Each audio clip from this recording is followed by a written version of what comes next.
Bom dia a todos. Sejam todos bem-vindos. É com imensa satisfação que a Escola de Engenharia de São Carlos da USP recebe vocês aqui hoje na abertura, na 15ª Semana da Pós-Graduação da ESC. Esse evento tem como objetivo discutir temas relevantes para a investigação científica, oferecendo informações, debates e treinamentos à comunidade acadêmica, em especial aos alunos de pós-graduação. Promovida pelo Serviço de Biblioteca, professor Dr. Sérgio Rodrigues Fontes, pela Comissão de Pós-Graduação e pelo Serviço de Pós-Graduação da Escola, neste ano, a semana traz o tema Boas Práticas na Pesquisa, Inovação e as Oportunidades no Setor Privado. A programação das atividades estende-se até sexta-feira, dia 15, e em todos os dias do evento, as empresas apoiadoras oferecerão brindes para sorteios entre os participantes. Além disso, será feita a arrecadação de doações para o Cantinho Fraterno Dona Maria Jacinta e para o Abrigo de Idosos Dona Helena Dornfeld. Mais informações podem ser obtidas com a organização do evento. Agradecemos às empresas patrocinadoras e apoiadoras: Smart PLM, Dotlib, Editora Cubo, CAMA, Trembão Lanchonete, Tor Labs e LAC Artigos para Laboratórios. Na USP, também apoiam essa realização o Centro de Educação Física, Esportes e Recreação e o Centro Cultural da Prefeitura do Campus, além da editora da USP. Agora, teremos a mesa redonda, relação entre universidade e setor privado, a pós-graduação e suas oportunidades. Convidamos para a mesa Fernando Fernandes, engenheiro de desenvolvimento do produto em materiais e processos da Embraer.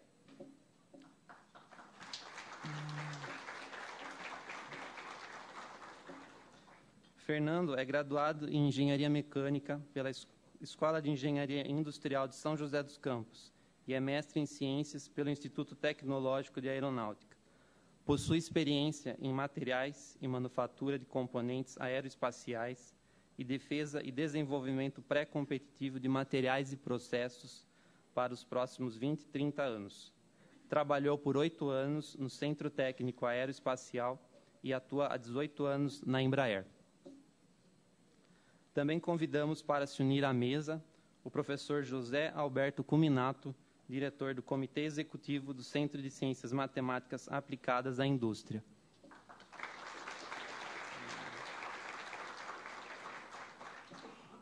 O Cuminato é professor do Instituto de Ciências Matemáticas e de Computação da USP de São Carlos.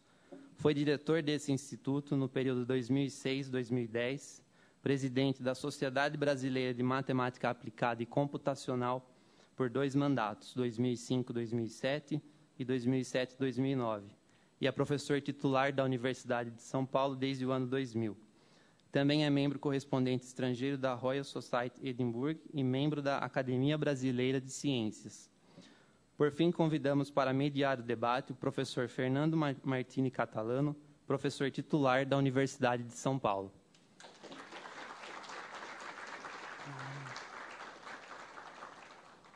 O professor Catalano é graduado em Engenharia Mecânica pela Universidade de São Paulo, mestre em Engenharia Mecânica pela Escola de Engenharia de São Carlos e doutor em Engenharia Aeronáutica pela Cranfield University. Tem experiência na área de Engenharia Aeroespacial, com ênfase em aerodinâmica. Convidamos para dar início às discussões o professor Fernando Martini Catalano.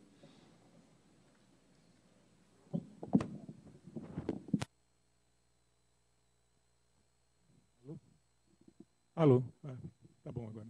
Bom, primeiramente eu queria agradecer à comissão organizadora da Semana de Pós-Graduação. Para nós, para mim, pessoalmente, é uma honra estar aqui discutindo um assunto tão importante em que eu estou envolvido há muitos anos, na verdade, né? E que vai ser muito importante a gente discutir isso, vocês perceberem que as oportunidades nessas áreas elas são grandes, são ainda latentes muitas vezes e que daqui para frente talvez a gente consiga mudar um pouco a visão sobre esse aspecto. Também queria agradecer ao Fernando Fernandes, da Embraer. Tivemos ontem uma conversa muito boa e é um parceiro bastante presente aqui na Escola de Engenharia de São Carlos e no campus de São Carlos. Também agradecer ao professor Cuminato, que tem suas largas experiências também no contato com o meio privado sobre como desenvolver trabalhos de pesquisa, consultoria, etc. Bom, nós vamos fazer um formato, eu vou falar um pouco sobre a minha visão, tá? E passar para os membros da mesa, para que eles exponham suas visões sobre esse assunto. Na sequência, cada um vai ter mais ou menos 10 minutos nessa primeira... Pedimos aos professores não passarem dos 10 minutos, que nós temos um horário um pouco apertado, mas eu dou uma cutucada aqui no pessoal e pode deixar. E logo a seguida a gente faz um outro ciclo de perguntas e na sequência a gente abre para a plateia para perguntarem aos membros da mesa, tá ok? Então vamos lá. Bom, o Brasil é um país extremamente grande e talvez a gente não vá falar muito sobre como é feito esse tipo de pesquisa público-privada fora do estado de São Paulo. Talvez a gente se restrinja ao estado de São Paulo. Por que eu digo isso? Uma pesquisa recente, não tão recente assim, talvez esse índice tenha melhorado um pouco, de pelo menos 5, 6 anos atrás, a gente percebeu que países como os Estados Unidos, 60%, 70% dos professores envolvidos, das universidades envolvidas, estão relacionados com pesquisas público-privadas ou estritamente privadas, tá?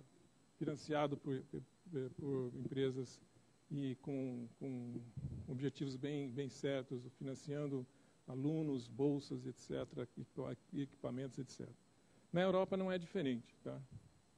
Você vê a Alemanha, a França, a Holanda, qualquer um desses países que estão bem adiantados tecnologicamente e principalmente na área de inovação, seus professores estão envolvidos com algum trabalho junto com a empresa, com mais de 60% também. No Brasil, na última, que foi feita pela FAPESP, apenas 11% dos professores de nível de doutor, atuantes na pós-graduação ou em pesquisa dentro das universidades que assim realizam, tinham algum tipo de projeto com o setor privado. Tá? Isso é uma coisa bastante triste de se pensar, porque, na verdade, se isso está errado ou não, a gente vai poder discutir. O Fernando pode falar um pouco mais sobre alguma coisa que existe, qual é o que acontece para a gente não conseguir realizar esse tipo de pesquisa com mais ênfase. O Birato pode ter também a sua opinião sobre isso. Do meu ponto de vista, que tenho, hoje faz mais ou menos 12 anos que eu faço pesquisa junto com a Embraer, tá, que está aqui do lado, e com outras empresas do setor aeroespacial, como Boeing e Saab. Tá? O departamento faz isso com frequência. A minha visão é que as dificuldades sempre foram muito grandes no começo, elas melhoraram um pouco no meio do caminho, e elas continuam mais ou menos na mesma situação hoje. Tá? Elas nem melhoraram nem pioraram. E as dificuldades dentro da universidade sempre foram diferentes das dificuldades na empresa, e quando junto as duas, parece que sobressaem só as dificuldades. Entendeu? Então, é verdade. Mas, por outro lado, apesar dos contratos de propriedade intelectual, o problema de de professor universitário ter o paper count, né, ele deve produzir um número de papers e tal, de artigos indexados, etc. Se isso impacta o paper count ou não, se com os contratos de PI, geralmente você tem 5 anos para publicar alguma coisa sobre um assunto, se ele for crítico, se ele não for crítico, isso é bem mais flexível. Ou se a empresa também está mais preocupada em desenvolver problemas mais básicos e de desenvolver conhecimento que vai ser transferido para alunos, para professores e engenheiros nessa conexão com a empresa. Tá? O Estado de São Paulo tem nesse eixo que sai de São José dos Campos até São José do Rio Preto, passando por São Paulo, Campinas, Ribeirão, São Carlos e até lá, mais de 40% do PIB brasileiro é gerado aqui. As oportunidades elas existem, elas estão latentes. O nosso desempenho em realizar esse tipo de convênio, de programa, de projeto com essas empresas, ela é bastante restrita. Empresas que oferecem esse tipo de oportunidade também tem que estar ligada, em geral, a algum órgão de fomento. Não é chuva, não é.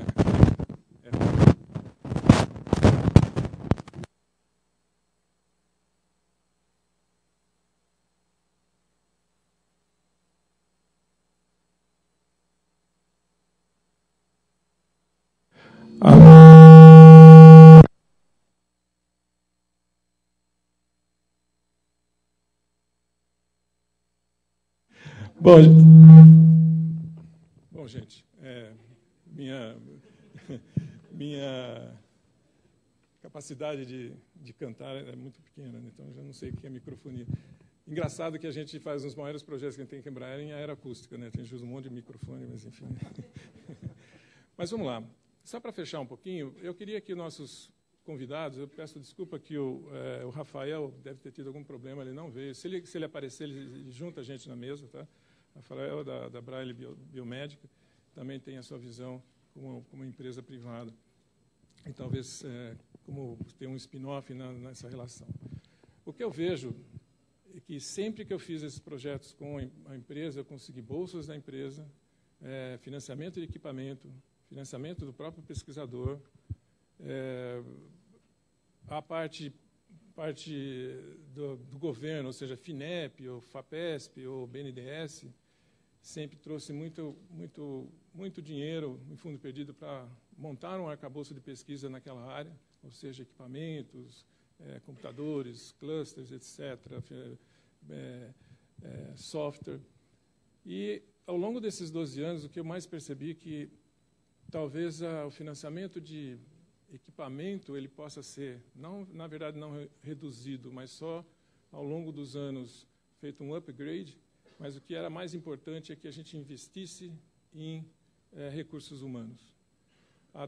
Eu acho que a tendência no futuro talvez seja que esse sistema público-privado de desenvolver pesquisas, seja ela de cunho mais básico ou aplicado, ou até de desenvolvimento tecnológico, ele passa pelo fato de vocês existirem. Tá? Quanto mais talentos estiverem envolvidos em tais projetos, a gente vai criar pessoas que têm o viés acadêmico bastante forte, porque ele está junto com a universidade, e também entende como que as empresas públicas, as empresas privadas dependem tanto desse desenvolvimento com a universidade.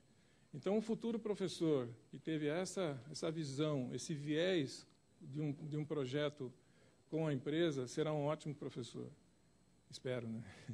E o engenheiro, que com o doutor, poderia ser facilmente absorvido pela empresa no futuro. Isso é uma grande verdade, eu acredito bastante nisso. Ao longo desses anos, todos os alunos que estiveram participando de alguma maneira desses projetos tiveram suas colocações em algum momento, ou na universidade ou na empresa. Bom, já falei demais. Eu vou passar, então, primeiramente, ao nosso convidado mais externo, que é o Fernando, para dar sua visão sobre esse assunto que eu falei, sobre essas oportunidades e como que ele vê a relação da empresa com a universidade. Obrigado, Catalano. Bom dia a todo mundo. É uma satisfação muito grande estar aqui e eu espero poder contribuir um pouquinho com a minha visão. Eu vou contar uma breve descrição sobre tecnologias. Afinal de contas, tecnologias é o que nós queremos e é a oportunidade que a universidade pode contribuir, né? É a grande oportunidade, é o que nós queremos, é a inovação tecnológica, a novidade, a nova tecnologia disruptiva. Então, eu vou começar a contar, e me perdoem, a minha área é materiais, né? Minha função é olhar materiais para longo prazo, pelos próximos 20, 30 anos. Então, talvez o exemplo que eu vou discutir aqui, vou apresentar aqui, é muito em torno de materiais, mas é apenas um exemplo. O formato é muito parecido. Imaginem que um professor, um pesquisador, um cientista descobre um material extremamente resistente, muito mais resistente do que qualquer um que a gente tenha hoje, e muito leve, né? Muito interessante para a aeronáutica. Nesse momento, ele consegue sintetizar gramas. Ele não consegue muito mais do que isso. Para ele passar de gramas para alguns quilos, é um esforço muito grande, um risco muito grande, né? Um custo muito grande, tempo muito grande, né? A hora que ele passa de quilos, consegue entender que aquela tecnologia continua sendo muito bem sucedida, tem potencial, ele consegue mais um ciclo de investimentos e cada vez mais altos, né? Então, ele saiu do nível de maturidade muito baixo e começou a evoluir na maturidade dessa tecnologia, né? E alguns quilos, ele conseguiu alguns ensaios mais sofisticados, mais complexos, e ponto, vamos para frente. Precisamos de algumas centenas de quilos para ter alguma peça, algum componente.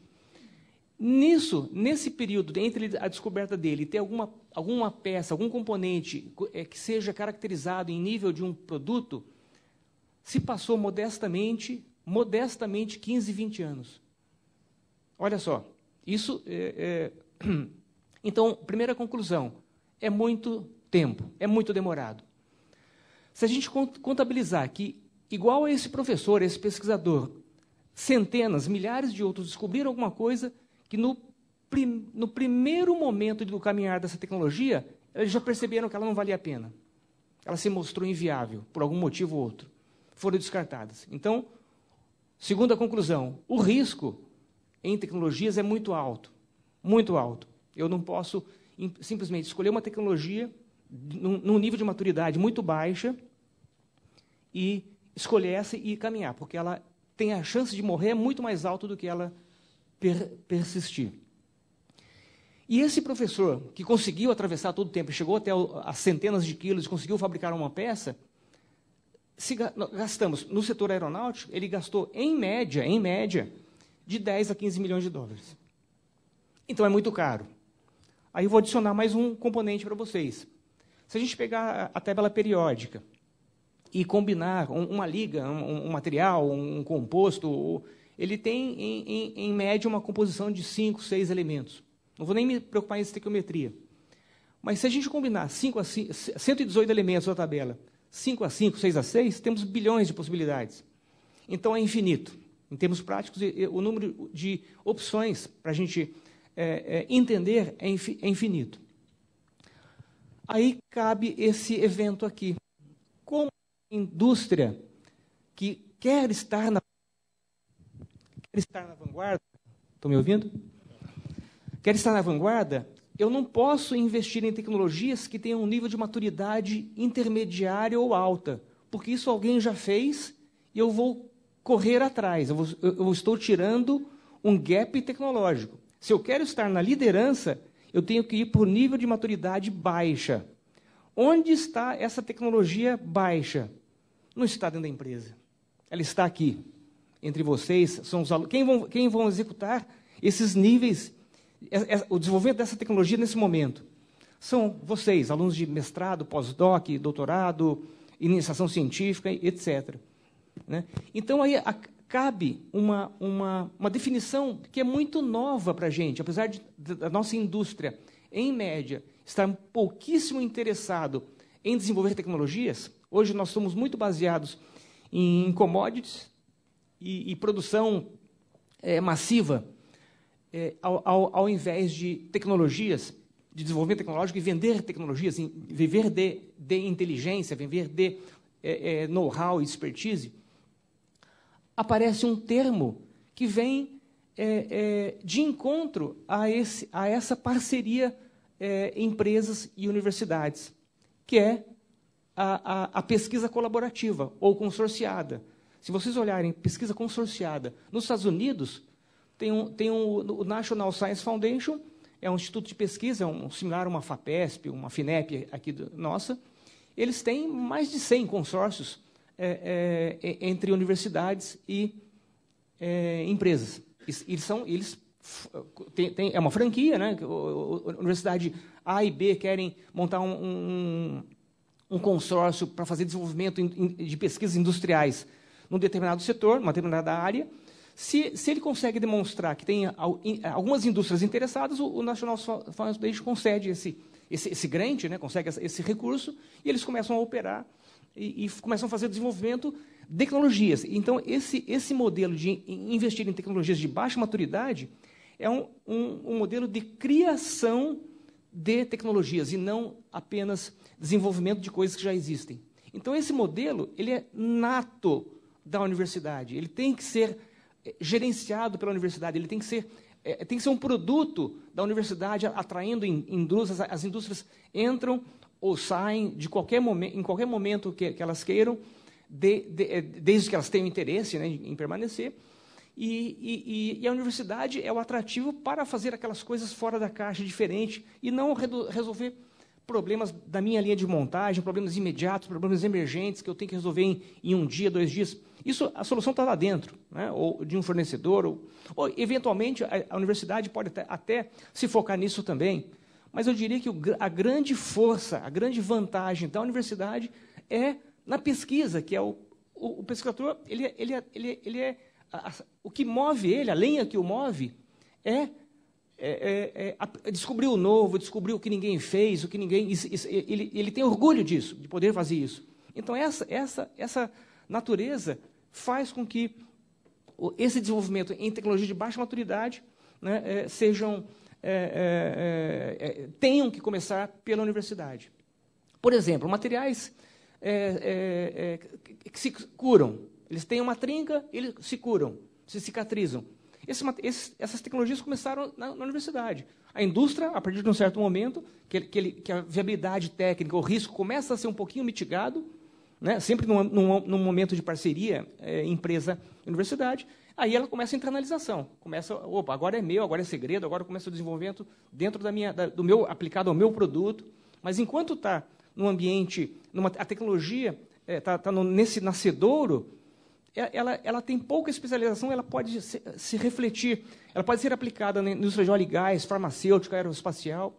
Ela não tem grande especialização, ela vai sendo especializada ao longo da sua vida. Então, aqui é o que eu vejo, onde a universidade ela é imbatível nesse momento, e onde ela precisa se adaptar, se equipar, se preparar para esse tipo de atribuição ou de nicho de atuação. Obrigado. Obrigado, Fernando. Eu vou passar para o professor Cominato, já agradecendo novamente. Bom, bom dia a todos. Eu queria começar agradecendo a oportunidade de estar aqui, a organização desse workshop. Bom, eu vou falar um pouco da minha experiência como organizador desse centro lá na matemática. Eu acho que nessa relação academia-empresa, que no Brasil sempre é muito tumultuada, no contexto da matemática é um pouco pior do que com a engenharia. Por razões diversas. Uma delas sendo que, claro, os engenheiros são mais próximos da prática do que os matemáticos. Eu vou chamar de matemáticos, mas, como vocês sabem, o Instituto de Ciências Matemáticas também cuida da computação, temos estatística e ciências ou partes da matemática que são mais próximas da aplicação. Veja, a universidade no Brasil, ela sempre foi ela tem uma índole francesa, mas ela é administrada no sistema americano. Então, a gente sofre dos dois lados, porque nós temos as restrições burocráticas que os franceses inventaram, que não nos deixam, ou...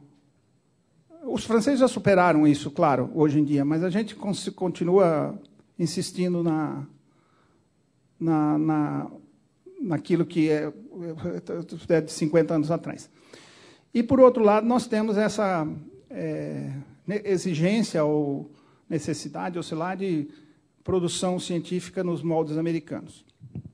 Isso traz várias dificuldades, porque no sistema americano, como o Catalano bem disse, a universidade é muito mais aberta e a relação com a empresa é muito mais incentivada ou apoiada, ou sei lá o que é que seja. Não é?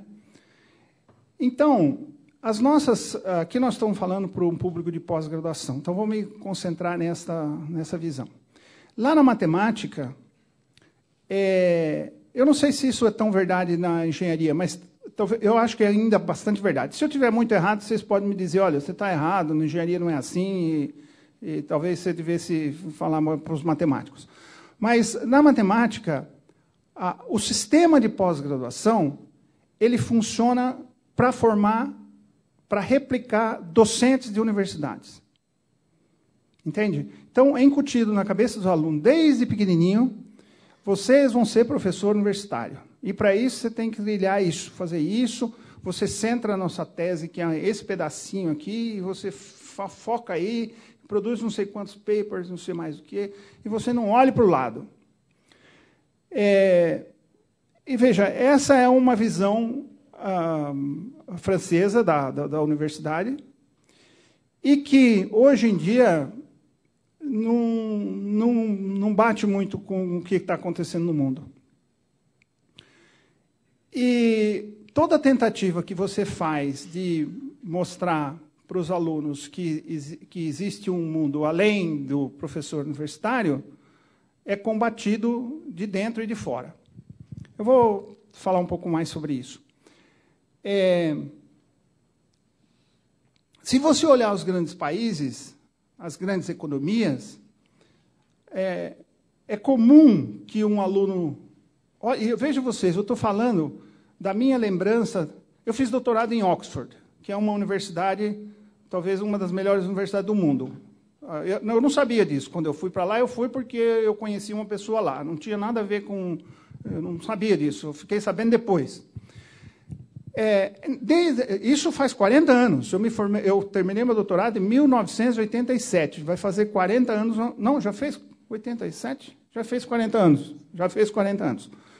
São 42 anos. Em 1987, eles faziam workshops com a indústria quase toda semana. É claro que, como uma universidade ponta, passava por lá prêmio Nobel. Toda semana a gente tinha pessoas de alta produção científica, etc. Mas a relação com a indústria... Isso é na matemática, eu não estou falando da engenharia. Né? Engenharia, eu não sei nem dizer como era. Mas eu estou falando da matemática. Na matemática, nós tínhamos workshops frequentes.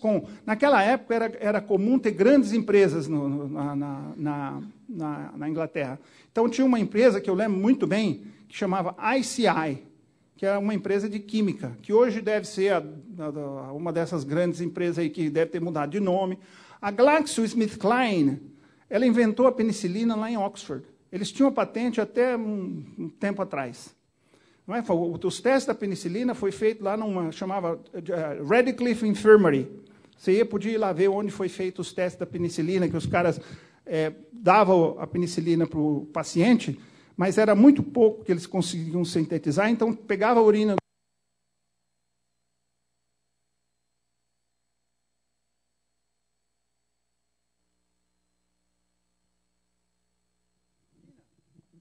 Então, eles recolhiam a urina do paciente, filtrava de novo e dava de novo a penicilina para o sujeito. Então, vocês vejam que isso era lá num porão da universidade. Hoje, essa Radcliffe Infirmary não existe mais.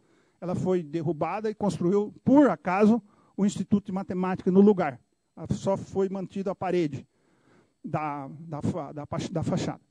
Então, veja, desde essa época, 40 e tantos anos atrás, eu via que na Universidade de Oxford tinha-se uma visão, dava-se uma visão para o aluno, eu diria que quase todos os meus colegas de doutorado hoje são CEOs de empresas. Eu acho que lembro de um apenas, que hoje professor em Warwick. A maioria deles foram trabalhar em empresas. Então, essa era uma grande diferença que eu sentia na relação com com empresas e com o setor produtivo. E vejam vocês, no Instituto de Matemática da Universidade de Oxford, eles têm pelo menos 2 medalha Fields, que um acabou de morrer, até o Mike Attia, e tem o George Penrose, que é um dos caras aí que, junto com aquele cara que tinha lá de Cambridge, que morreu também há pouco tempo, inventou o buraco negro e tudo mais. Então, veja, não deixava de ser uma grande universidade de pesquisa, por outro lado, ou uma faculdade de pesquisa. Eu estou falando do Instituto de Matemática de novo, tá bem? Por outro lado, essa relação com as empresas era diuturna e principalmente incentivando os alunos a não pensar que eles vão ser professores universitários. E lá tem tinha um grande incentivo para isso. Ser professor universitário é muito difícil. Por quê? Porque as universidades não recrutam, não tem posições disponíveis o tempo todo. É um sistema já mais ou menos estável, que é diferente do Brasil e, portanto, aí nós temos que levar a diferença. Nós somos um país em construção, né? Enquanto que eles são uma sociedade estável. Bom, para que estou falando tudo isso? Você me cutuca aí que eu acho que eu já perdi aqui meu coisa. Eu não quero passar dos meus 10 minutos. Então, olha, vendo isso, quando eu voltei para o Brasil, veja você, quando eu cheguei em Oxford, eu tinha também essa visão brasileira. Eu achava aquilo tudo uma palhaçada, aquelas empresas iam lá, falavam umas coisas que não tinham muito a ver, me parecia tudo sem rigor, umas coisas tudo muito julgadas, assim. Mas, ao longo do tempo, eu fui convertido para que eu achava que ter uma boa relação com a indústria era uma boa coisa para a academia. Primeiro porque é uma fonte de recursos. Segundo, porque é uma maneira de você modernizar a sociedade sem ser uma sociedade, como ele disse, porque, veja, no mundo, você tem que ver que o mundo é um sistema fechado, digamos assim. Se você importa tecnologia, você tem que vender outra coisa. Se nós importamos tecnologia, nós temos que vender commodities, não é? Funciona assim, porque você tem que arrumar os dólares para pagar pela tecnologia de alguma forma. Então, se você só importa tecnologia, você vai continuar vendendo commodities. Não tem muito jeito disso. Apesar de que uma das coisas que era criticado muito no passado e que virou ao contrário é a agricultura. A agricultura, na minha época, se a gente discutisse, eu tive a oportunidade de discutir isso em alguns fóruns, o pessoal falava, vender como café naquela época, café, isso não vira nada, é vender commodity. E vocês vejam que o investimento na Embrapa virou o contrário. Naquela época eu já pensava isso. Falava, mas olha, todo mundo pode passar sem voar, sem andar de carro, mas sem comer não tem jeito. Certo? Então, produzir comida é primordial. E nós temos o ambiente correto, só faltava o quê? Tecnologia. E a Embrapa, Exalc, Lavras e etc., fizeram isso. E hoje o setor, nós temos a Embraer, que é um orgulho nacional, mas se você comparar, o setor no brasileiro que é melhor desenvolvido é a agricultura. Nós temos, a Exalc é uma das poucas unidades da Universidade de São Paulo que tem um convênio com Georgetown University, George alguma coisa em Washington, onde os alunos de lá vêm aqui ficar 1 ano. E eles querem vir. Eles não vêm porque em geral, os nossos exchange de estudantes são daqui para lá sempre, né? Essa é uma das poucas em que os alunos de lá vão 5, vêm 5. Por quê? Porque a Exalc é pioneira nessa área de agricultura.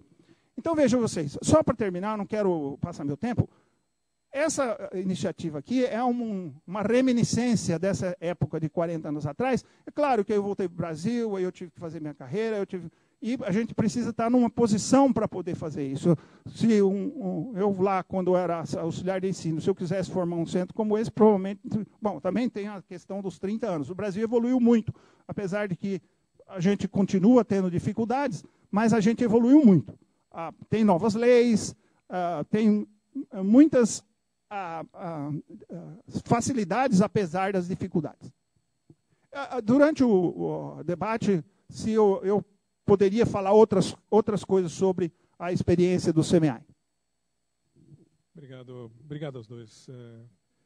Eu vou fazer mais uma intervenção bem rápida, tá?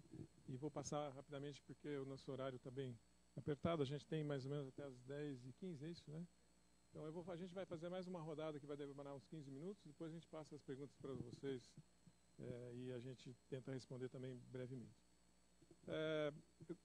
Baseado no que foi falado aqui, eu meio que pensei algumas coisas, tá? O Fernando falou de maturidade tecnológica, né? Na área aeroespacial ela é bem clara, tá? Ela tem o que a gente chama de TRL, que é TRL, tá?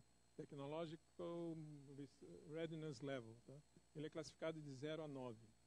Na universidade se tem ali pelo termômetro da tecnologia que a gente poderia, em algumas universidades mundiais e tal, ir até TR3. Tá? A partir daí de 4 ele estaria já passando para a indústria, e esse meio, né, seria em conjunto com a empresa e com a indústria. Tá? Na questão de você estar replicando coisas do passado, a gente sempre está 10 anos atrás. Tá? No mínimo. A gente, há 12 anos atrás, a gente começou o programa da aeronave silenciosa aqui na USP. O primeiro projeto foi com a Poli, coordenado pela Poli, pelo financiamento da FAPESP. E os outros próximos 2 projetos foram coordenados aqui pela Engenharia Aeronáutica aqui em São Carlos, com o dinheiro da FINEP e da Embraer.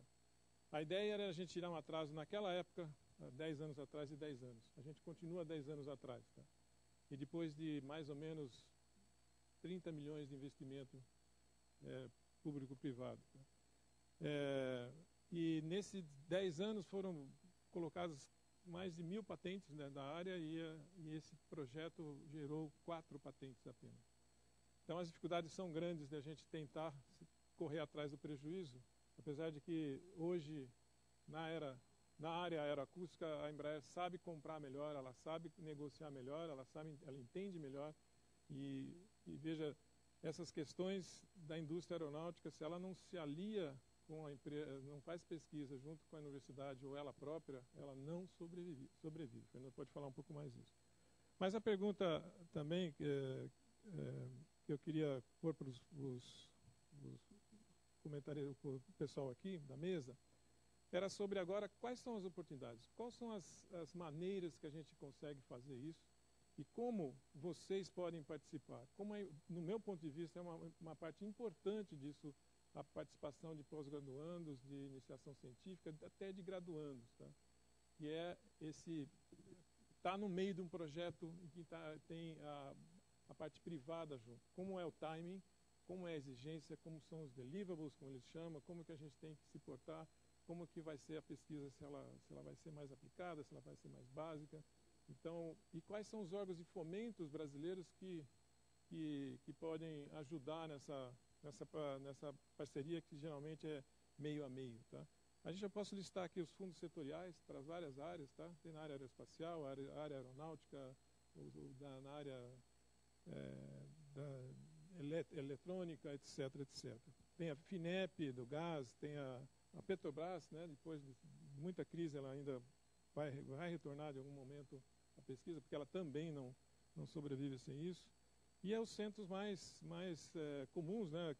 Não tão comuns assim, mas mais difíceis, FAPESP, e tem seus programas lá dos centros de engenharia, tem os programas PIT, PIP, etc. Outra coisa importante que o Minato falou, lá em Oxford, muita gente não seguiu a carreira acadêmica, mas se formou academicamente e foi para o setor privado. Tá? Isso é importante também pensar hoje. Pensar que a universidade ela não vai se sustentar com dinheiro público nas próximas décadas. É um sistema que já foi testado lá fora e não deu certo há muitas décadas atrás. A gente precisa achar um financiamento paralelo, não paralelo, mas concomitante com o dinheiro público. Outra coisa é empreender. Tá? Pensar que vocês não vão ser só professores universitários alguma vez na vida, mas também vão ser empreendedores e que esse conhecimento que vocês adquiriram na universidade vai servir para você fazer sua própria empresa. Isso é uma coisa importante que a gente tem muito pouco na graduação, muito menos na pós-graduação, e está na hora disso modificar. Tá? Então, eu vou passar para o Fernando novamente, e para ele dizer quais são as oportunidades. Ele falou muito nesse consórcio, que é uma coisa que eu não conhecia, que eu acho que como é que a gente pode fazer um pool de empresas e de universidades que podem trabalhar nesse bem comum da pesquisa. Obrigado, Catalano. Bom, então, eu vou comentar duas coisas, né?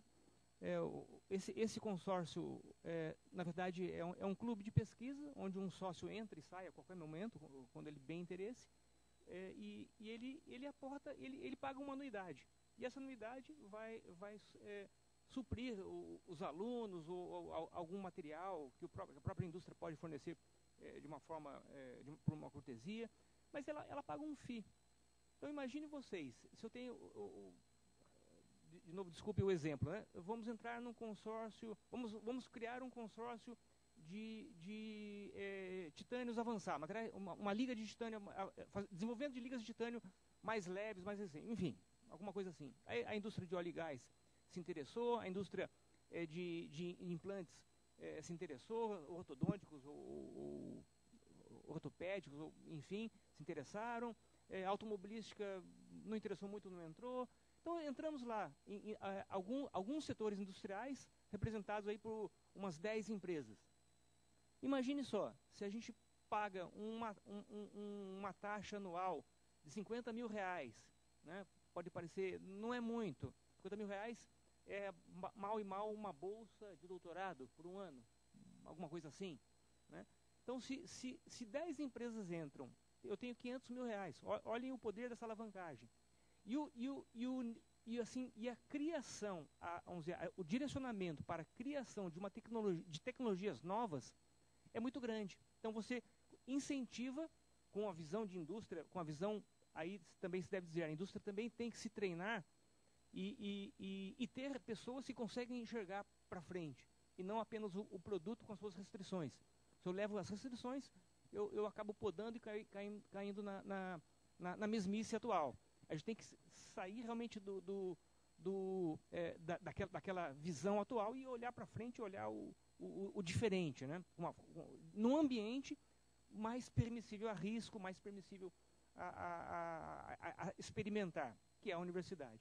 Então, esse é um modelo que a gente deve, talvez, colocar algum esforço, não todo esforço, é um modelo, é uma ferramenta, né? Ele não vai prescindir outras, mas ele deve ser mais utilizado. E a outra é o relacionamento prático do dia a dia, na forma de estabelecer contratos, cobrar as taxas de overhead, enfim, toda essa agilidade, toda essa burocracia tem que ser transformada em agilidade, né? Então, é uma coisa que a gente, como país, né, o custo do Brasil muito impacta nesse tipo de coisa, né? Muita morosidade, muita regra, muita lei, né? E a gente precisa de uma maneira de simplificar isso, e com urgência. E a outra coisa que eu queria falar também, por que as empresas precisam de tecnologia? Se a gente olhar hoje, poucas empresas brasileiras se incomodam ou se preocupam tanto com tecnologias como deveriam. Isso está mudando. Por que está mudando? China. Se a gente não inova, a tecnologia inovadora, ela nos dá uma unicidade por um período, porque ela vai ser copiada. Copiar tecnologia é difícil. Se a gente não investe, não inova, o chinês faz o que quer que seja por 1/3 do nosso preço. Não tem o que fazer. Então, isso é uma realidade assustadora. E como o Catalano mencionou o exemplo, né? Eu olhei uma tecnologia 10 anos atrás, trabalhamos por 10 anos, aprendemos muito, obviamente, mas a gente precisa ser muito mais eficiente. Nós continuamos 10 anos atrás porque os alemães ou os americanos não ficaram parados. Então, a gente precisa aprender a sair a quebrar esse ciclo vicioso de investir em atraso, em coisas que nós estamos atrasados. Nós temos que investir em coisas que ninguém tem. Só que aí tem os riscos associados. Então, a gente precisa aprender a selecionar, investigar e discutir num ambiente cooperativo, em empresa e universidade, empresas, pesquisas, né, onde isso possa ser melhor discutido e melhor afinado.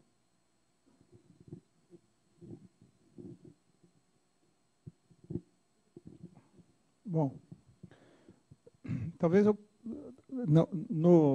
na direção que o Catalano colocou, talvez eu devesse falar um pouquinho sobre... Eu não tenho lá muita experiência com financiamento de pesquisa além da FAPESP.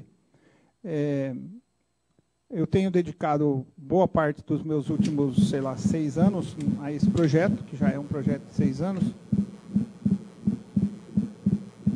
Mistério, hein? Será que é ou é o trem?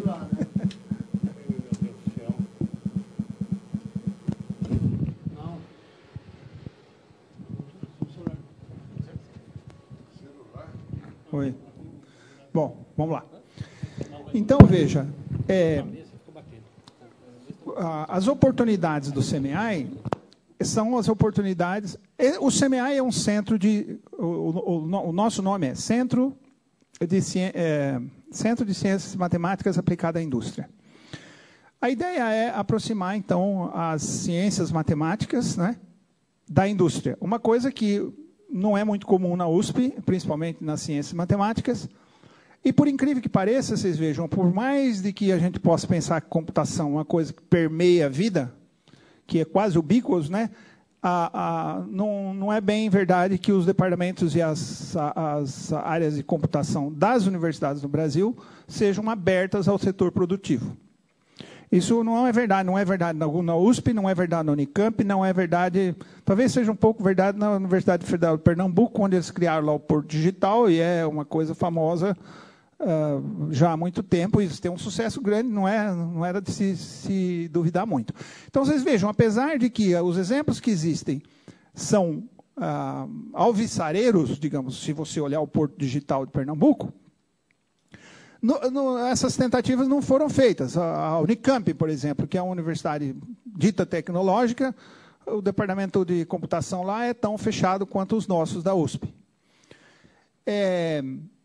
Então, veja, essa iniciativa é uma iniciativa que começou como um projeto de pesquisa da FAPESP, com todas as amarras e cordas que a FAPESP nos põe nos pés, na mão, na orelha e tudo mais, mas que nós precisamos de recursos, né? Porque a gente não faz nada sem dinheiro. Não existe almoço grátis. Esse dinheiro da FAPESP serve para, digamos, colocar como uma semente que tenta atrair recursos de outras fontes. É claro que tudo isso não é trivial, porque, primeiro, a gente tem que ganhar credibilidade, não é? Nenhuma empresa joga dinheiro para cima. E, ao longo desses 6 anos, o que nós temos feito é isso, tentado ganhar credibilidade. Já trabalhando de graça para muita gente, não é? Já tomamos o tombo de muita gente que prometeu que faria certo depois de ter a confiabilidade e só estava interessado em ganhar o conhecimento que nós estamos dando de graça, e a hora que precisou fazer, pulou fora.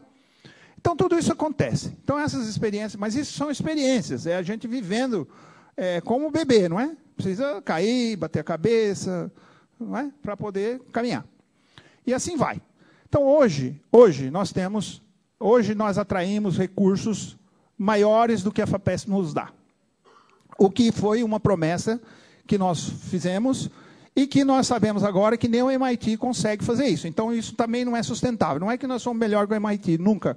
É que a gente vê que, então, olha que você olha os nossos congêneres no mundo, você já tem uma pauta para isso. Você pode... Não adianta prometer que você vai conseguir sobreviver como um centro desse dinheiro todo privado. Não vai. Porque se nem no MIT eles conseguem, não será aqui que nós conseguiremos. Mas hoje talvez os astros se alinharam todos, nós temos mais recurso privado do que da FAPESP. Então, a nossa... Porque eu sempre pensei assim, que um grande problema da universidade em falar com o setor privado é a falta de estrutura. O professor tem que ir atrás do problema, o professor tem que fazer o contrato, o professor tem que arrumar toda a burocracia.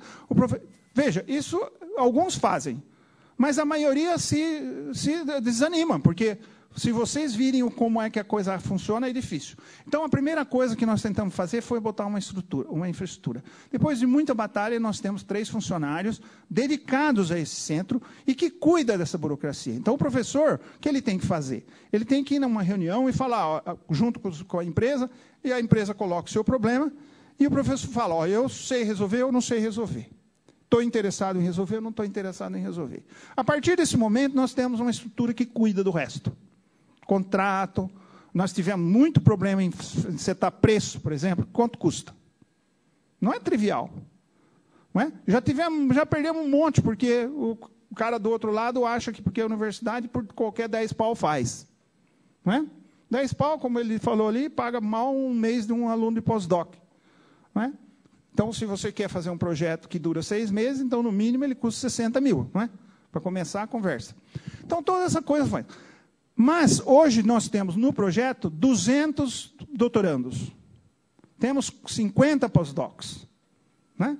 E mestrandos menos, porque a natureza do projeto é uma natureza de que é uma coisa mais de longo prazo. Nós, hoje, agora, temos também mestrandos. Incentivamos a interdisciplinaridade ao extremo. Gostamos muito de trabalhar com o pessoal da engenharia, por exemplo. Nós estamos abertos a projetos da engenharia, já temos alunos de engenharia, já temos colaboração com engenheiros, não sei nem quantos, mas o grupo do Deu Bem se relaciona muito bem com o pessoal da engenharia, com o Mediondo e outras pessoas aqui. Temos relações com o pessoal lá de São José dos Campos, do João Azevedo, que hoje é presidente do CNPq até, e temos outras relações com a Unicamp, com outras universidades. Então, veja, o nosso jeito de fazer a coisa é meio ad hoc, na verdade. A gente foi adaptando ideias. Um dos grandes eventos que nós fazemos durante o ano é o workshop com as indústrias, do qual eu convido-os a participar. Vai ser na segunda semana de julho deste ano, como ele tem vencendo. Então, começa no dia 8, vai até o dia 12 de julho, onde nós trazemos empresas que apresentam problemas e que geram projetos. Tá certo? Estamos trabalhando com a Universidade de Bath, num modelo que eles chamam de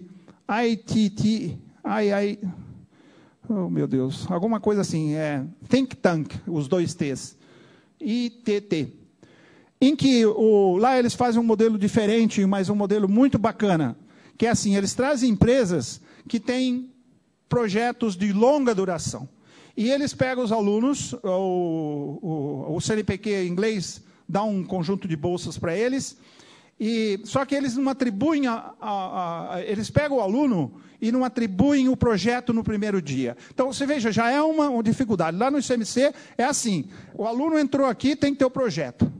Alguém tem...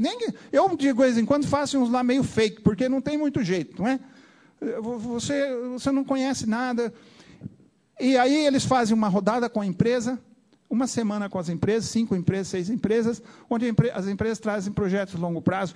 As empresas lá são assim, por exemplo, o Ministério da Saúde, eu lembro de uma, onde eles queriam, logicamente, todo o Ministério da Saúde tem um problema enorme de oferecer saúde, serviço de saúde, né?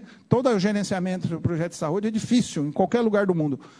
Então, esse era um projeto em estatística de previsão de quanto gente vai ficar doente, etc. Projeto de longo prazo, né?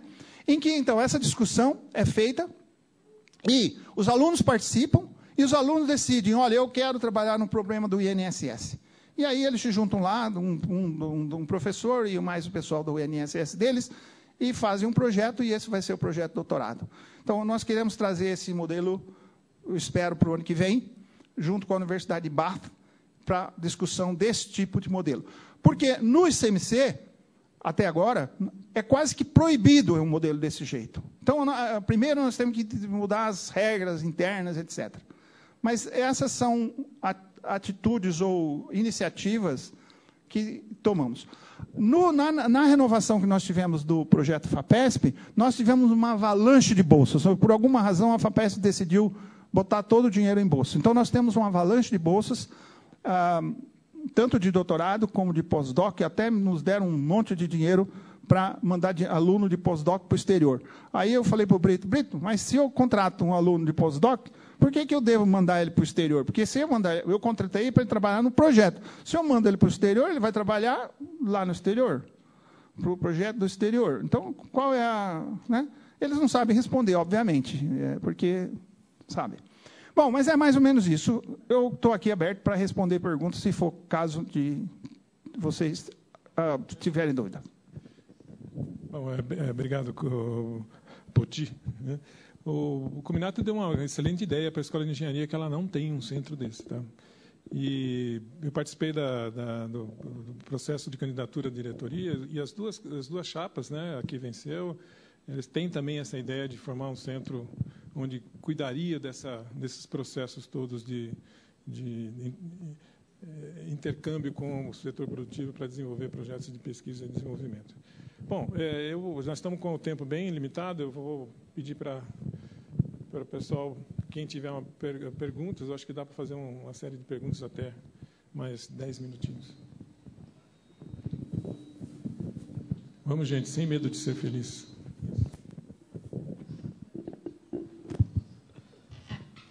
Tudo bem? Tudo bem. Obrigado aí pela discussão. A minha pergunta, na verdade, são duas perguntas. Assim, uma é, aqui no Brasil, o que vocês acham que é o mais culpado por não ter essas relações da indústria com a pesquisa aqui das universidades? Seria mais culpa das empresas, que às vezes fica preocupado demais com a linha de montagem, com o sistema como está funcionando, e não preocupa em ir atrás de coisas novas? Ou é mais culpa da universidade que está focado mais na pesquisa básica? Assim? E a outra pergunta seria, até onde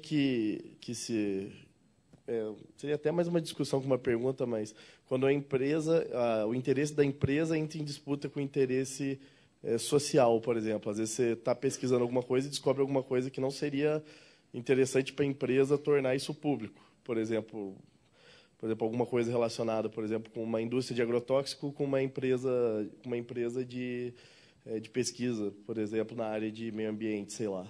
E aí, como que funcionaria para isso, da indústria não querer, por exemplo,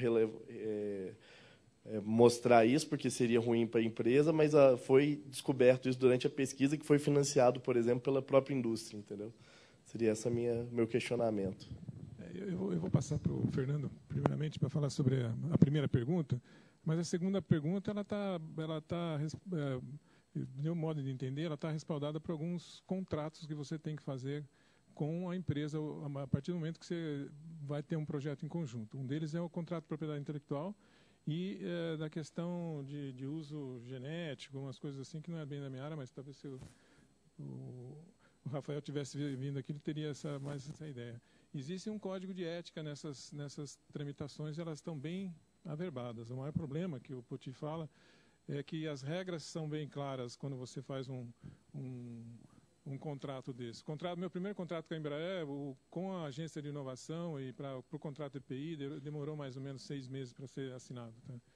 Então, existe uma legislação contra isso. Mas eu entendi sua pergunta, vou passar para o Fernando para... Legal sua pergunta, bastante complexa, né? Mas eu vou tentar ser bastante simplista aqui, respondendo as duas uma tacada só. Somos nós, cidadãos. Nós somos responsáveis por se dar certo ou por dar errado. E se temos um conflito de ética em qualquer questão, a gente tem que parar e, peraí, isso está certo? Se não, para. Né? A gente, como nós vemos o caso de pessoas que burlam essa ética, está em todo lugar. Né? Está na universidade, está nas empresas, está no governo, está fora do governo, está em todo que é lugar. A gente precisa acabar com essa cultura. Então, voltando à sua primeira pergunta,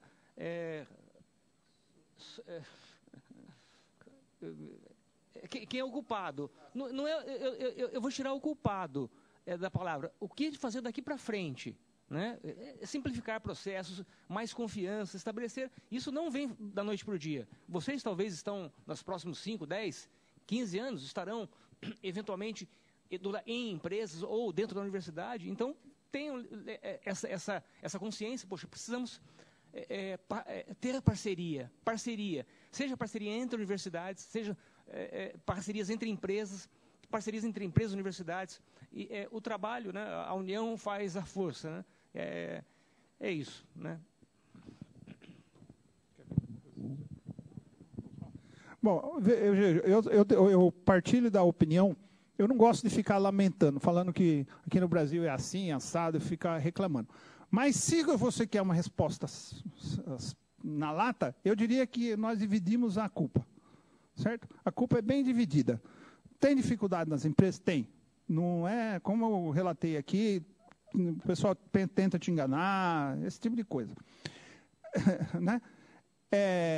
Tem dificuldade do lado da universidade. Porque, veja, tem coisas que a universidade pode fazer e tem coisas que não pode, certo?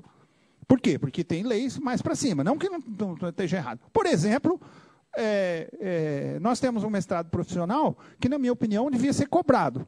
Porque nós damos um curso para o Banco do Brasil, Banco não sei o quê, temos que mandar um professor a São Paulo e a universidade pagar para... eu acho que está errado, certo? Só que não pode cobrar. Por quê? Está escrito na Constituição que cursos lato sensu, estrito sensu, não pode ser cobrado, só os lato sensu.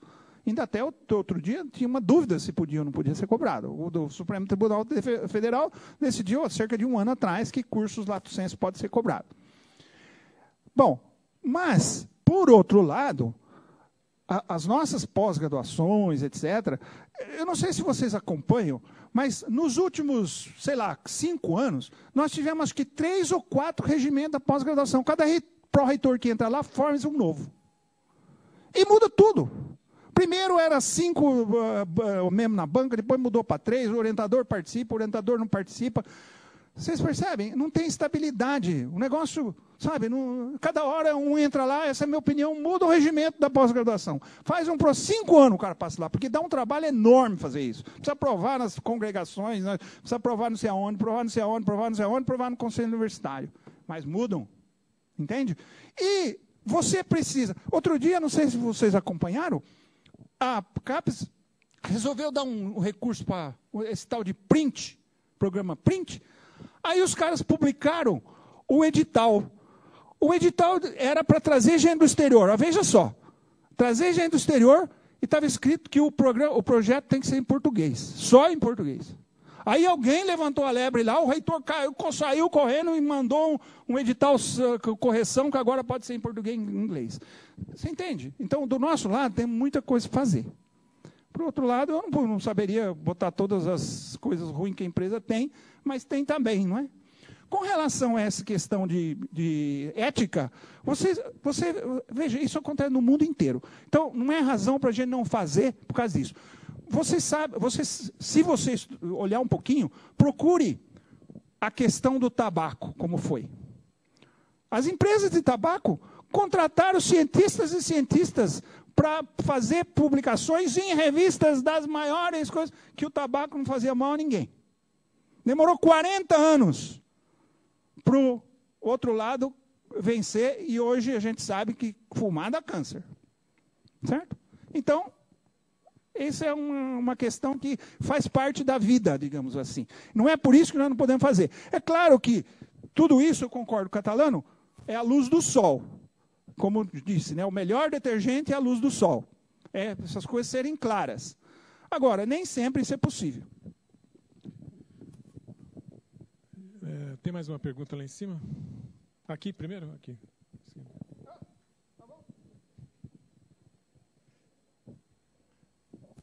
Tem uma presença do diretor, professor Edson. Tá? Bom dia.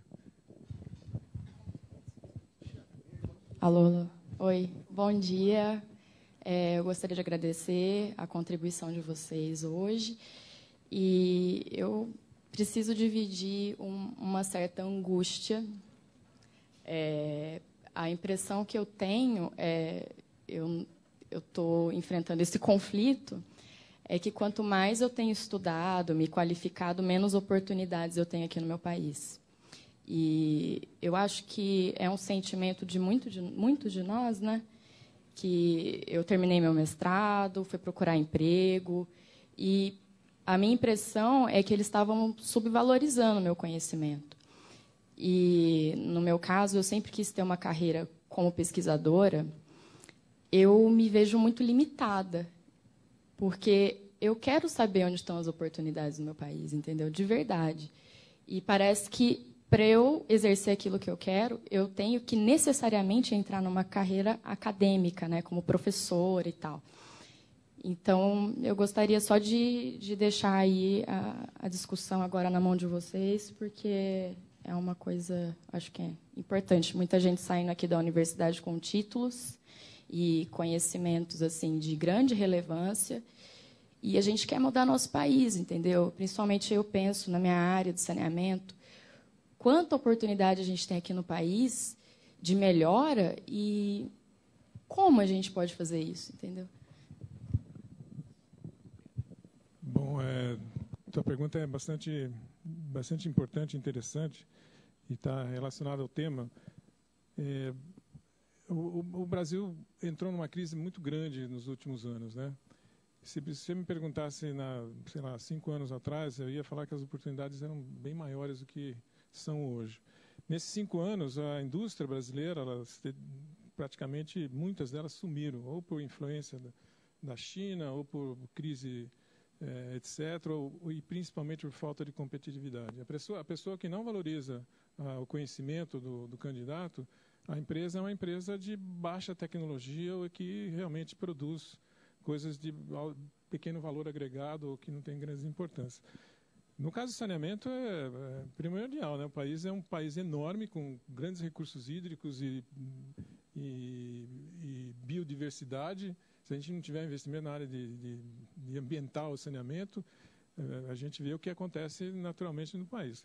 Mas o que o Poti falou, que as pessoas não acreditam nas coisas, por exemplo, no caso do tabaco, você tem o caso do próprio efeito estufa, né? Que o presidente da maior país do mundo não acredita no efeito estufa, e o nosso presidente também não acredita. Então, nós temos alguns problemas que a gente precisa resolver para o mundo, né? Bom, mas eu passo para o Fernando para falar um pouquinho sobre esse assunto. Excelente pergunta.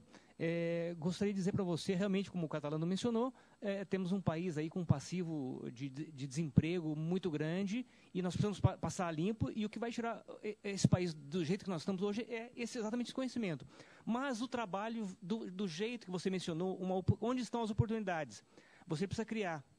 As oportunidades estão em empreender, prestar serviço. O mundo está caminhando para esse tipo de situação. Transformação das empresas gigantes se pulverizando diante de pequenas startups ou, né, de mudanças tecnológicas, de rotas tecnológicas que a empresa grande não consegue rapidamente impor ou se adaptar.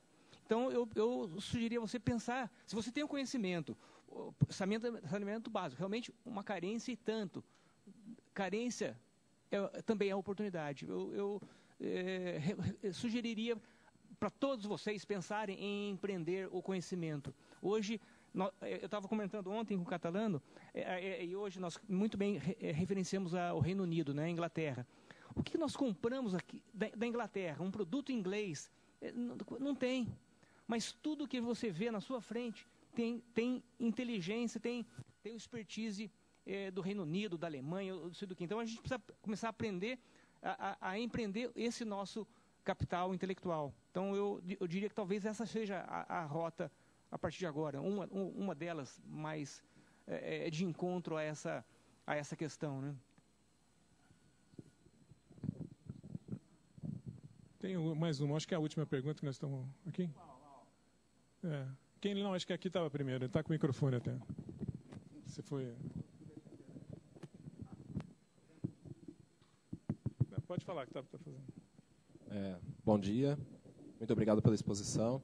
O meu questionamento vai na mesma linha que a colega expôs.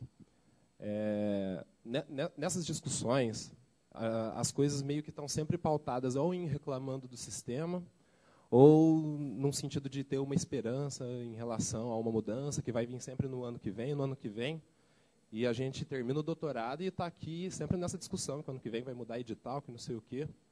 E, infelizmente, como os professores citaram, depende muito do corpo docente fazer essas mudanças e tal, e a galera está preocupada em dar aulas, em publicações, etc.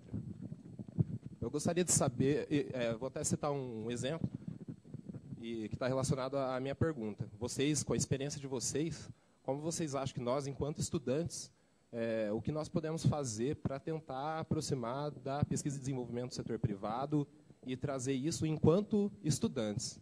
Mas gostaria que vocês esquecessem um pouquinho a questão do empreendedorismo. Estou com uma pesquisa aqui, vou vender essa ideia, criar um negócio a partir disso.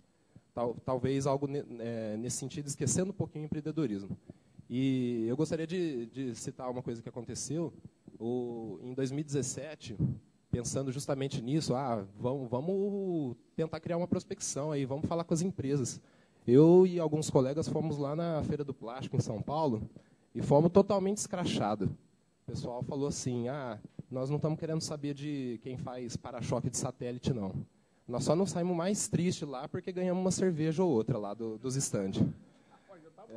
Gostaria que os professores pudessem citar algo nesse sentido. Alguma experiência, alguma coisa nesse sentido. Nós, enquanto pós-graduandos, ou o pessoal que está entrando aí, que está escrevendo o projeto ainda, o que a gente talvez poderia fazer na nossa microesfera ali para tentar unir o setor privado e pesquisa? Só bem rapidamente, eu entendo isso. Eu fico triste de ir numa feira que está lá, né, querendo se mostrar e tem um comportamento disso. Quando você fala em prospectar, talvez a coisa é sempre mais difícil, né, porque você vai batendo batendo cabeça, tá, até que uma hora você acerta, né? É uma luta, né?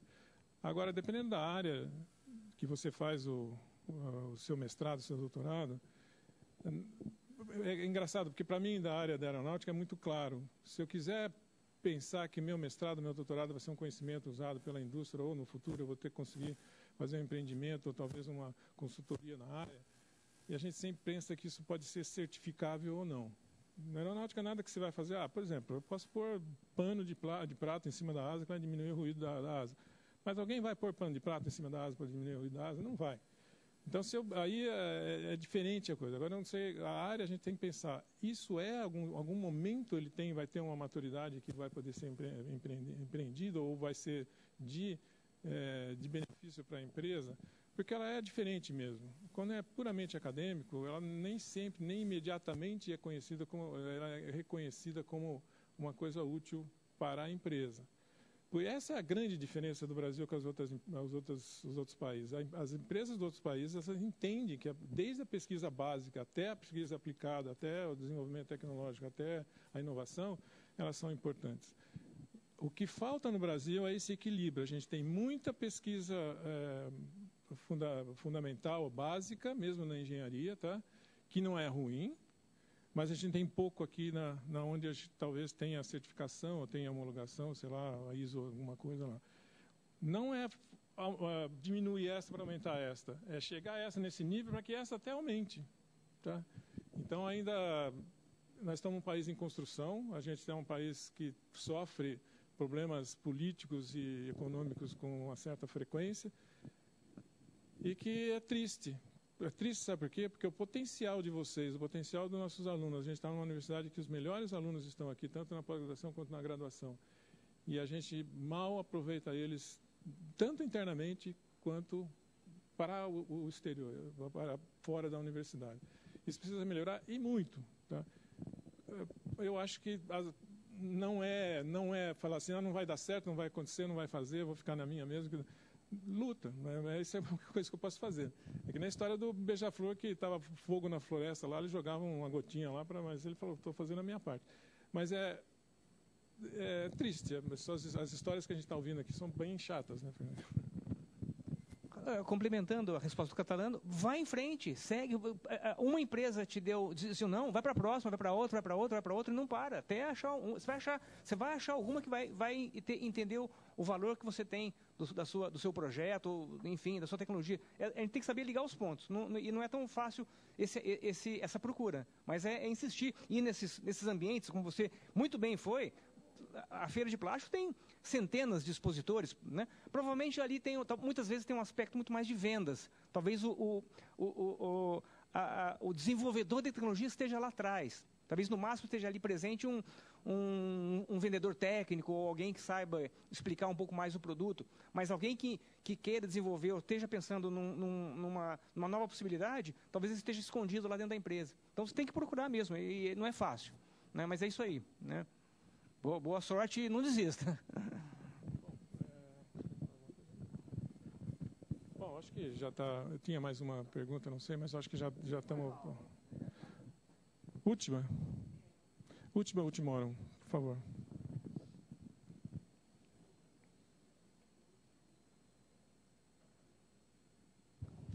Bom dia a todos. O professor da matemática aplicada ele fez uma colocação bem interessante no início com relação ao conhecimento e ao modelo que é aplicado ainda hoje, né? O modelo que seguimos em relação do conhecimento, que o professor, que o pós-graduando ele entra já com a ideia de que ele vai se tornar um professor, ele tem que concorrer para ser um professor. E eu acho interessante porque eu tive uma disciplina durante a pós, e essa disciplina falava sobre empreendedorismo. Foi quando eu me interessei sobre saber o que é empreendedorismo. E uma das ideias lançadas pelo professor que fez a disciplina, que ministrou a disciplina, é que o empreendedorismo, assim como o professor colocou, ele tem que ser de conhecimento desde muito cedo. Então, ele até tem uma ideia de um projeto para que o empreendedorismo seja conhecido entre as crianças, nas escolas, para que aquela criança, aquele adolescente, quando entrar na universidade, ele saiba o que é o mínimo do empreendedorismo e ele tenha outras visões do que não apenas querer ser o professor. Então, é mais assim uma colocação que eu estou colocando, né, para mostrar que realmente, embora o sonho do brasileiro, do pós-graduando brasileiro, seja ser um professor, seja continuar na pesquisa, nós temos um universo muito maior que esse, que são as empresas. E cada não que você recebe numa empresa, ele serve como um aprendizado. Cada não você aprende. Você aprende mais com um não do que com um sim. Isso é o que eu tenho aprendido. Obrigada. Acho que você falou tudo, né? A gente não precisa responder, eu concordo com o que você falou. Num país onde é difícil você empreender, é difícil você inovar, é difícil você ser professor também, é difícil a empresa como a Embraer sobreviver num ambiente totalmente difícil, etc. Eu acho que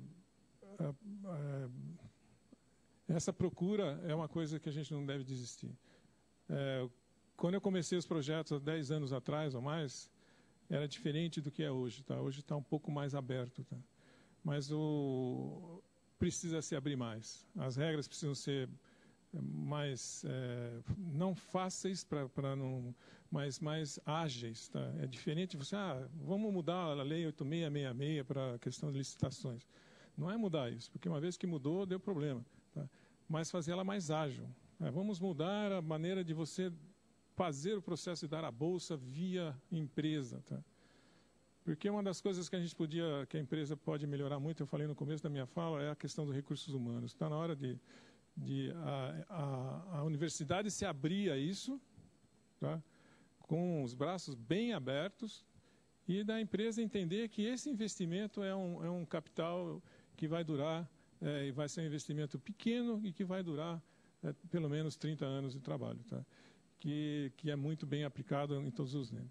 Eu gostaria, se queria, eu vou passar para o Fernando para a gente já fazer as considerações finais e encerrar o debate.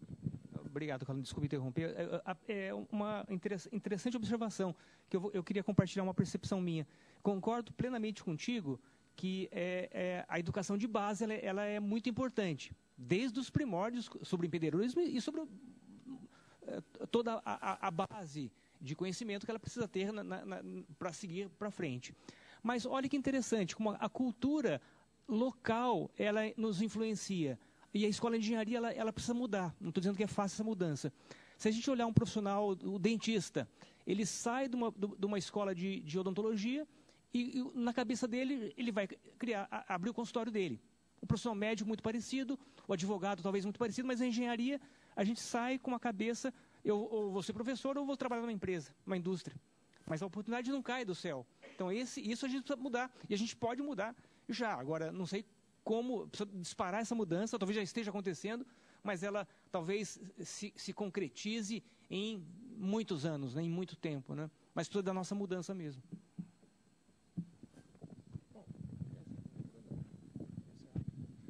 Bom, acho que a gente tem dificuldades, claro, né?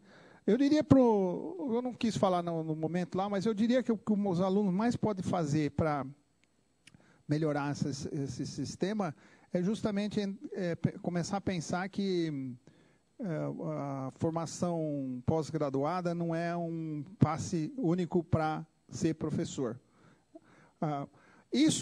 O dia que nós tivermos um monte de doutores nas indústrias, a relação academia-empresa melhora muito. Esse é um fato. Quanto mais pessoas que se envolveram com pesquisa a gente tiver nas empresas, mais fácil será o diálogo. Então, a menos nós vamos reclamar das empresas.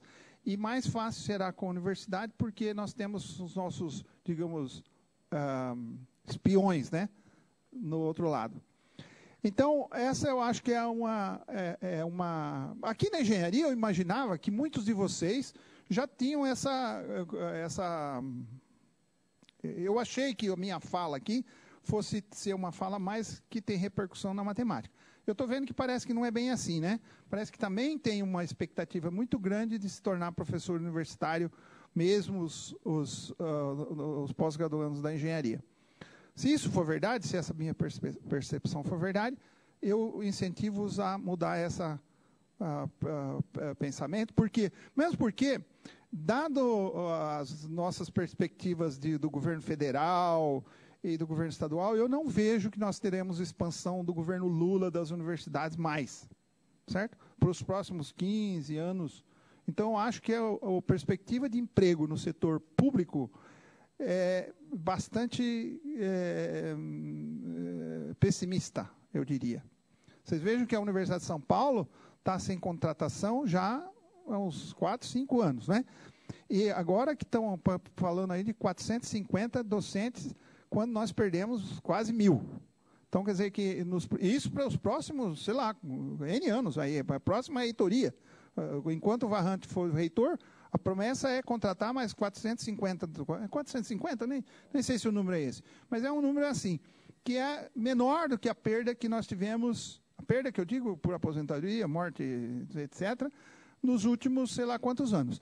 A Unesp, coitados, estão com dificuldades enormes, não conseguem pagar o 13º, né? Assim como o Unicamp. Então, no setor paulista, a expectativa de emprego é grim, como diria. E no federal, eu acho que é pior ainda, porque com o Ministro da Educação que nós temos, eu não me surpreende se ele mandar fechar muitas universidades, que são muito de esquerda, não é? Tá certo? Bom, enfim, não vamos deixar vocês depressivos no final de semana, tá? Tem muitas oportunidades, eu acho que... Mas realmente é o contrário, tá? Eu acho que gente, vocês são brilhantes, as pessoas que vêm a essa universidade são brilhantes como princípio, tá? E vocês podem fazer o que vocês quiserem. O país vai melhorar de alguma maneira em algum momento, não vai ser tão essa lástima que é o que está hoje. Procurem algumas agências. Vocês já ouviram falar do Novolab? É um pessoal que entendeu que São Carlos é uma região única, né, que tem 2 universidades boas, 2 Embrapas, vive um ambiente de universidade de ponta, etc., que poucas cidades no mundo têm. Então, tem até um centro aí na matemática que é melhor do que do MIT, é isso? Não? Mas, enfim, que nós vamos copiar esse negócio aqui, pode deixar, se ele permitir, né? Então, desculpa, a mensagem é o seguinte, eu acho que olhamos mais com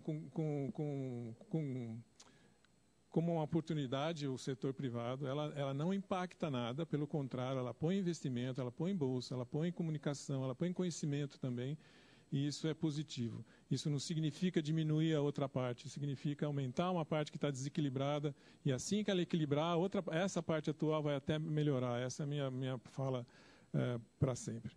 Bom, eu queria agradecer ao Fernando, ao Cominato, ao Poti, e obrigado a vocês pela paciência de escutarem a gente aqui até esse momento. Obrigado à comissão organizadora, e a gente encerra nossa mesa redonda. Muito obrigado.